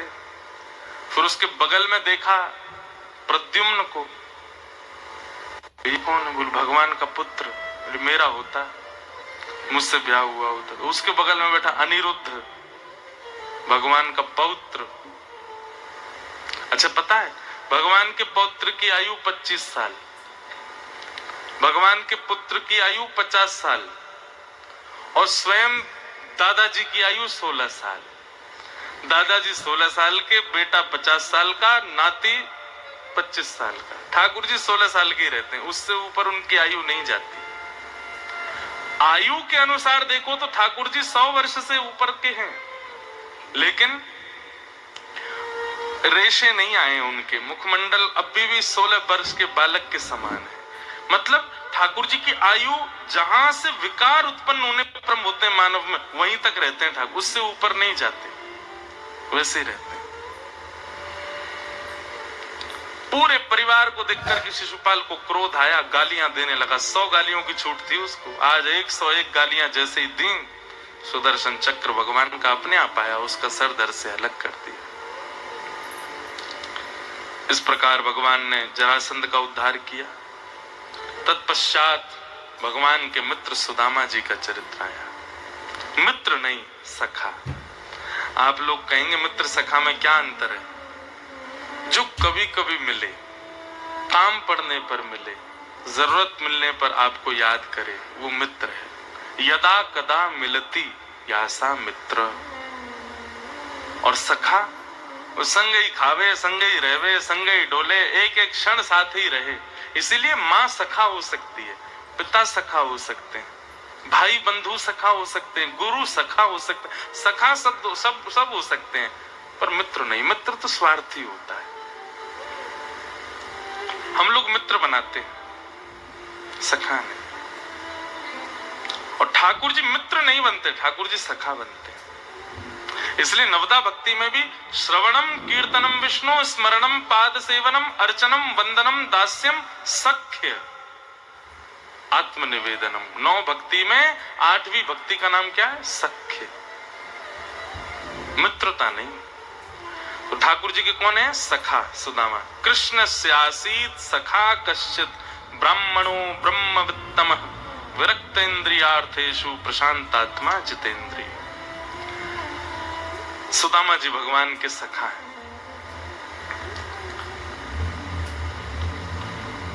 तीन लक्षण हैं सुदामा जी में।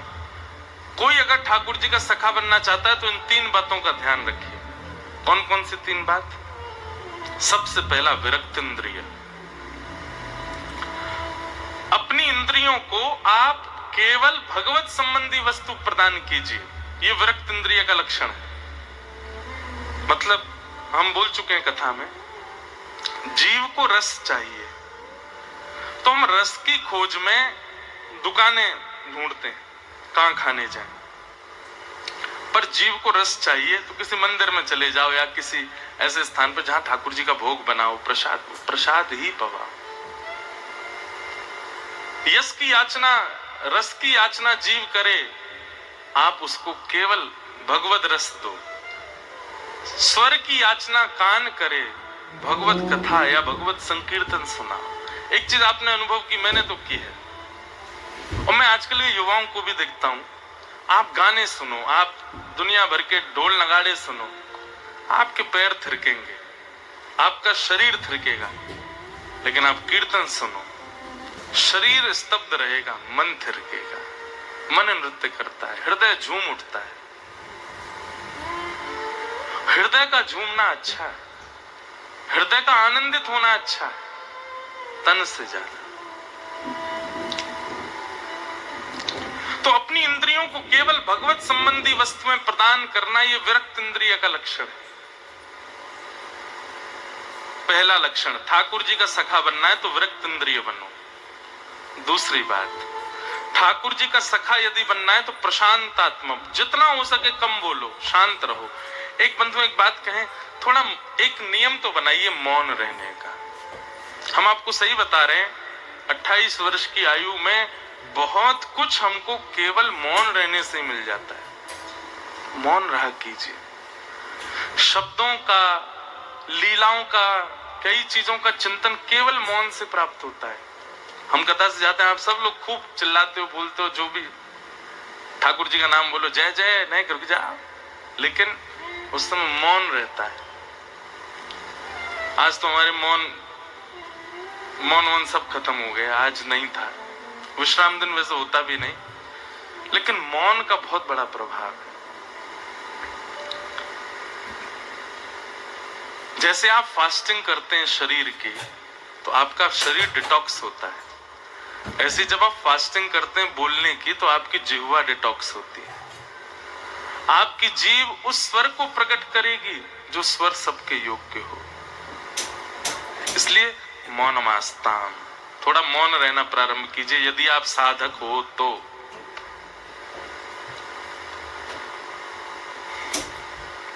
विरक्त इंद्रियार्थेषु प्रशांतात्मा जितेंद्रिय। प्रशांत आत्मा, शांत रहिए, थोड़ा सा कम बोलिए।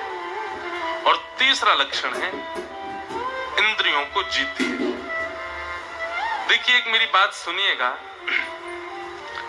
आपकी इंद्रियां इच्छा प्रकट करती हैं, समस्त इंद्रिय। पहले इंद्रियां कितनी होती है शरीर में, बताओ कितनी इंद्रियां होती हैं? कोई कह रहा 5, 10 होती हैं, 10। पंच ज्ञानेंद्रिय और पंच कर्मेंद्रिय, आंख, नाक, जीव, कान, त्वचा, पंच ज्ञानेंद्रिय। और पंच कर्मेंद्रिय हाथ, पैर, मुख, और 2 उपस्थ इंद्रिय, गुप्त इंद्रिय। ये 10 इंद्रियां हैं, और ये 10 हमको भगाती रहती हैं, कुछ ना कुछ इनकी इच्छाएं प्रकट होती रहती हैं। मन कई लोग कहते हैं मन बहुत भटकता है, मन बहुत भटकता है, क्योंकि आपने मन को आदी बना दिया भटकने का। जैसे छोटे छोटे बालक होते हैं ना, उनको आप गोद में लो तो लोग, माँ उनकी बोलते आप बैठे हैं, ये बैठों की गोद में नहीं आते, पहले खड़े हो जाइए, ऐसे बोलते हैं। रो रहा है, क्या कर, इसको घूमने की आदत हो गई है, इसको बाहर घुमाओ तो ठीक रहता है। ऐसे ही मन है हमारा, मन को भी हमने उसकी इच्छाएं पूरी कर करके उसको हमने बिगाड़ दिया है। मन इच्छा प्रकट करता है, मुझे गोलगप्पे खाने, तो आप तुरंत दौड़ने लगते हैं। आजकल तो इतने वो हो गई है, क्या बोलते हैं उसको, एप्लीकेशन पर डाल देते गोलगप्पा, इधर आओ, आ जाता है, घर ही आ गया, वहीं खा लेते हैं उसको। अब जाना तो दूर की बात, यही आ जाता है। ये जितनी एप्लीकेशंस बन रही हैं, ये सारी आपके मन को बिगाड़ने की बन रही हैं। जितनी आधुनिकता बढ़ती जा रही है, मन उतना ही ज्यादा भयानक बिगड़ता जा रहा है। पर भला हो, कहीं ना कहीं सोशल मीडिया पर लोग बाग थोड़े प्रवचन वगैरह सुन लेते हैं तो सिमेट्री बनी रहती है। बिगड़ता है, फिर एक रील ऐसी आ जाती, प्रेमानंद जी महाराज की, सुधर गए। फिर एक बात आती, फिर आगे रील एक महाराज जी इंद्रेश जी की, फिर सुधर गए। फिर एक बात आई, फिर कोई रील आ गई, फिर सुधर गए। तो मैंने कहा मुंबई एयरपोर्ट पहुंच गए क्या? मैंने कहा बताओ। बोले बड़ा पाव ले आओ हमारे लिए, मुंबई से आ रहे हो, मैं दिल्ली एयरपोर्ट पे ही मिलूंगा, यहाँ उतरते ही मुझे दे देना। मैंने कहा भाई कितना, मतलब जीव कितनी हमारी जो है विचलित हो चुकी है। और ये तो जीव की बात है इसलिए मंच से कर रहे हैं, परंतु इंद्रियां तो सभी बिगड़ चुकी। इंद्रियां नहीं बिगड़ती, ना जीव बुरी है, ना हाथ बुरे हैं, ना नेत्र बुरे हैं, ना कान बुरे हैं, ना पैर बुरे, इन सबका संचालन करने वाला मन बुरा है। और वो उतना ही बुरा होता चला जाएगा जितनी इच्छा उसकी आप पूरी करते जाओगे। देखना इंद्रियों के न घोड़े भगे, उनमें हरदम जो संयम के कोड़े पड़े। अपने रथ को सुमार्ग लगाते चलो, कृष्ण गोविंद गोपाल गाते चलो। आपकी कोई इंद्रिय प्रकट हुई, इंद्रिय की इच्छा प्रकट हुई। कल मैंने कहा था कि दोष प्रकट होते हैं तो नाम जप किया कीजिए। आज एक प्रयास करना, गुलाब जामुन की इच्छा हो रही, बहुत प्रबल इच्छा हो रही मीठा खाने की, कोई बुराई नहीं है खाने में, लेकिन आज प्रयास करना। जैसे कोई इच्छा प्रकट हो, जीव की, आंख की, नाक की, कोई भी इच्छा प्रकट होती, नेत्र बंद करके कथा सुनने लग जाओ, या कोई कीर्तन करने लग जाओ, या किसी प्रकार से अपने मन की वो इच्छा पूरी करनी नहीं है। आपको बहुत परेशान कर देगा मन, आपको विचलित कर देगा, लेकिन मत करना पूरी। उसके बाद क्या होगा, मन को ये इंडिकेशन पहुंच जाएगा, भाई इच्छा प्रकट करते हैं पर ये पूरी नहीं करता। धीरे धीरे मन ही आपसे उम्मीदें छोड़ देगा। मन कहेगा पूरा तो इसको करना नहीं है, तो क्यों करे प्रकट, छोड़ो, सुधर जाओगे, सवर जाओगे। तो ठाकुर जी की प्राप्ति के लिए 3 सखा के अंदर गुण होने चाहिए। सबसे पहला विरक्त इंद्रिय, दूसरा प्रशांत आत्मा, तीसरा जितेंद्रिय। सुदामा जी में ये तीनों लक्षण है। सुदामा जी महाराज का ब्याह हुआ, सुशीला नाम की पत्नी है, कुछ बालक हैं, परंतु श्री सुदामा जी महाराज अत्यंत दीन, कभी किसी को बताते नहीं हैं अपनी परिस्थितियां। अपनी पत्नी को भी नहीं बताया कि श्री कृष्ण मेरे मित्र हैं, मेरे सखा हैं। क्यों? कि कहीं इसके मन में कभी ये भावना ना आ जाए कि उनसे कुछ मांगो। सखा का तो स्वभाव होता है, वो देता है, मांगता नहीं, भले ही उसके पास कुछ ना हो फिर भी देता है। एक दिन उनकी पत्नी को पता चला कि मेरे पति के सखा कृष्ण हैं। खुश हो गई, आनंद के साथ आई, बोली मुझे आज एक खबर पता चली। बोले क्या? आपके बचपन के गुरुकुल के सखा हैं श्री कृष्ण। सुदामा जी स्तब्ध हो गए, तुम्हें किसने बताया? बोले बस मुझे पता चला। हाँ है तो सही देवी, देखो सौभाग्य हमारा। बोले सौभाग्य है, दुनिया के लोग उनके सामने जाके खड़े हो जाते हैं, तो मैंने सुना है कि उनकी इच्छाएं पूरी हो जाती हैं। आप उनके सखा हो, आप उनके साथ रहे हो। हमारे बच्चों ने 3 दिन से भोजन नहीं किया, हमारे घर में कोई व्यवस्था नहीं, आप जाइए ना। सुदामा जी बोले, देवी मैंने इसी कारण से तुमको कभी नहीं बताया कि तुम कभी ठाकुर द्वारिकाधीश के आगे मुझे हाथ पसारने को ना बोलो। मेरो लाला है, मेरो सखा है, मैं वाकु देनो चाहूं, मैं वहां से मांग ना सकूं। तुम किसी भी कार्य के लिए कहो, मैं सब करूंगा, पर ये नहीं कर सकता। सुशीला बोली, तो फिर एक काम कीजिए, आसपास के घरों से कुछ सामग्री ले आइए, भोजन करा दें बाकी बच्चों को। सुदामा जी का स्वभाव ऐसा नहीं है, वो कहीं मांगने जाते नहीं, शांत हो गए। बोले, बच्चों को खिलाना नहीं, कहीं से मांग के लाना नहीं, कृष्ण के पास आपको जाना नहीं, और कहते हो कि जो कहूंगी सो करोगे। मेरी सौगंध है आपको, द्वारिकाधीश के पास जाओ। जब सौगंध दे दी पत्नी ने, सुदामा जी के नेत्र सजल हो गए, निकल पड़े सुदामा जी। बंधुओं, तो सुदामा चरित्र सबने सुना है, पर एक घटना, एक लीला में सुनाता हूं कथा में, वो सुनकर के आप अंदाजा लगाइए कि सुदामा जी कैसे। और फिर बस उसके बाद हम कथा को विश्राम की ओर ले चलेंगे। विश्राम से पूर्व कथा की मुख्य यजमान इंदु मल्होत्रा जी 10 मिनट 5 मिनट कुछ कहेंगी, आप सुनिएगा। उसके बाद हम विदा लेंगे आपसे। श्री सुदामा जी ठाकुर जी के संग के सखा हैं, संग ही गुरुकुल में पढ़ते।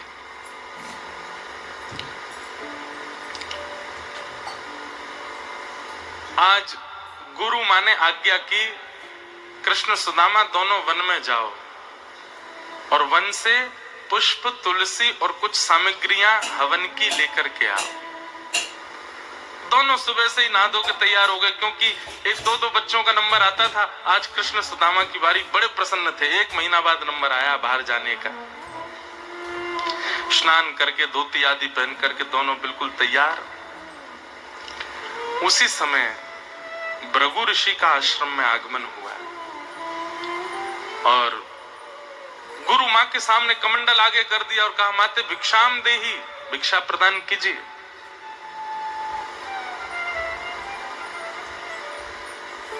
आज पता नहीं क्यों गुरु माँ ने विचार किया कि सामग्रियां ऐसी हैं नहीं कोई कि जो मैं भिक्षा में दूं।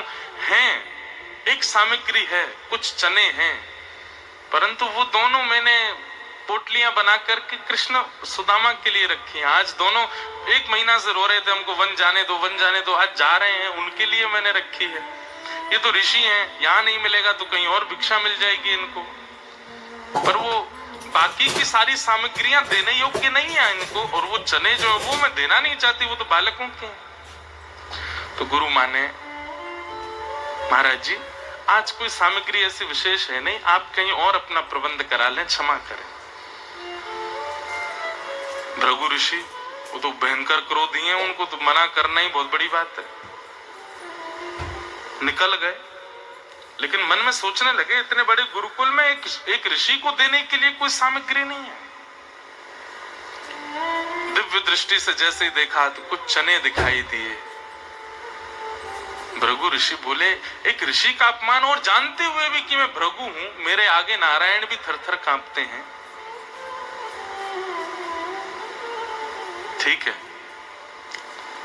किसी अति प्रिय के लिए बचा करके रखे हैं ना, श्राप देता हूं, जो भी उन चनों को पाएगा लक्ष्मीहीन हो जाएगा, उसके जीवन से लक्ष्मी चली जाएगी।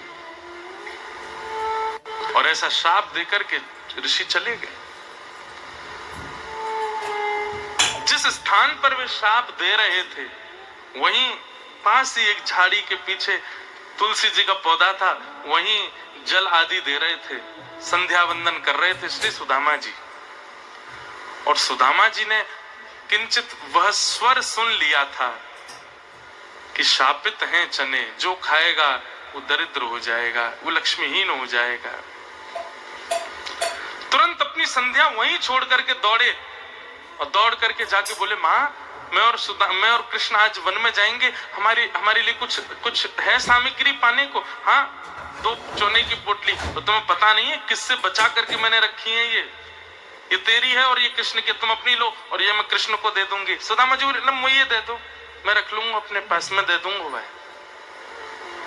और दोनों पुटलियां अपने पास रख ली।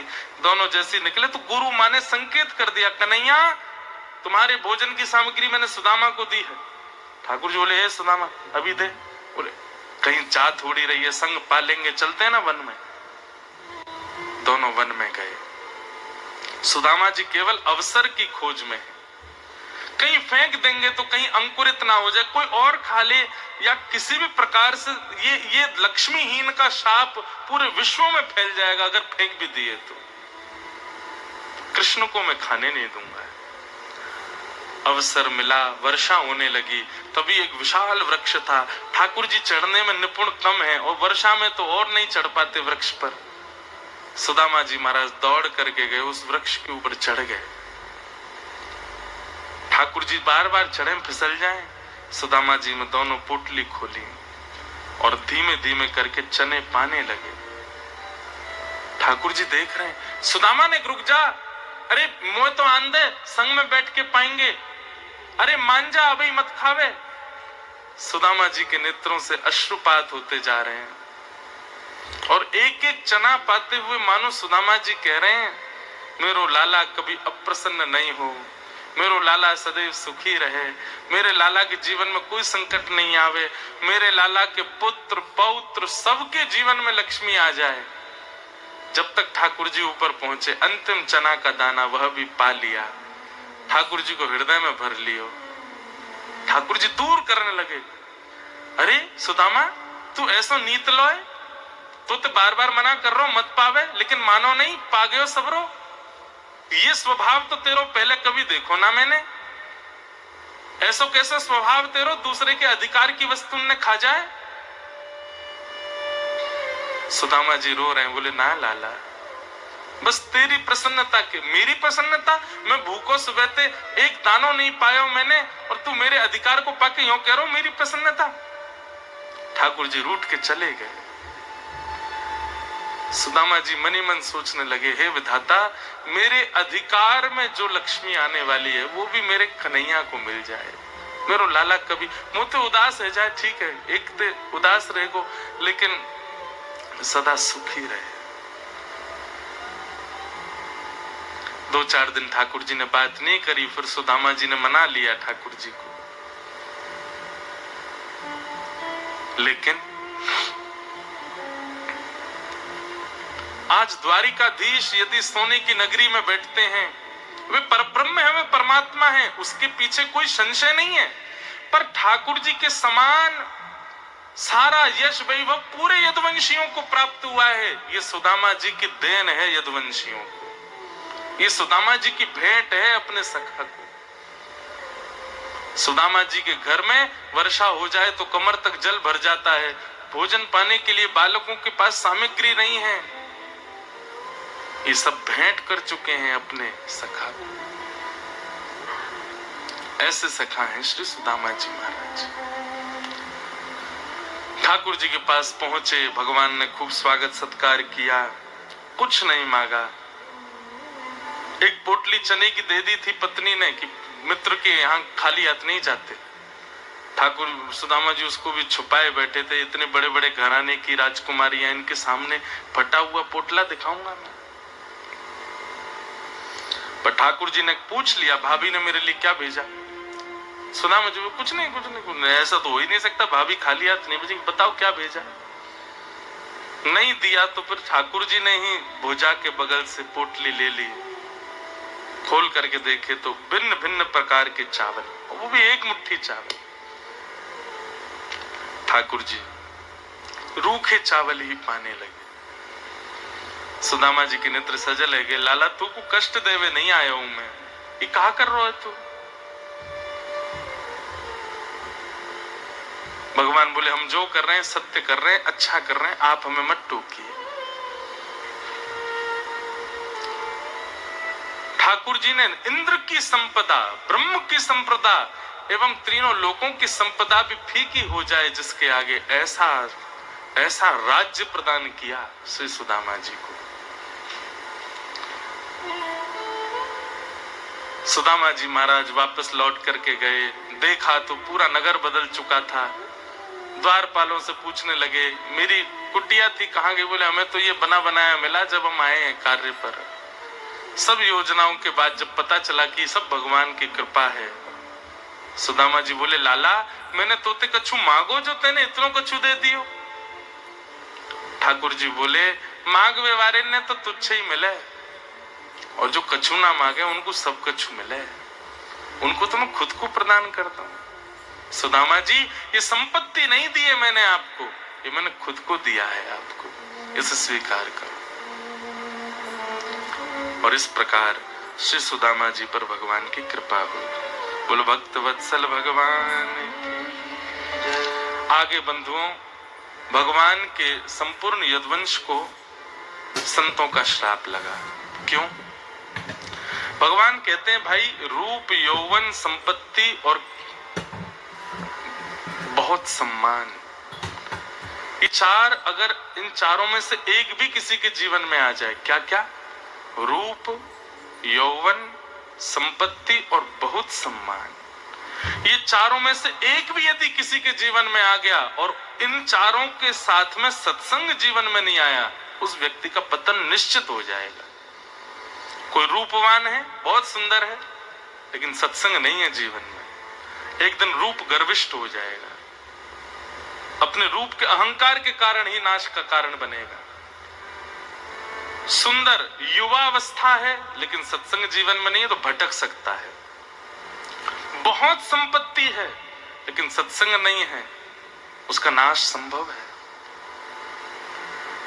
और बहुत सम्मान जीवन में है लेकिन सत्संग नहीं है तो नाश का कारण बनेगा।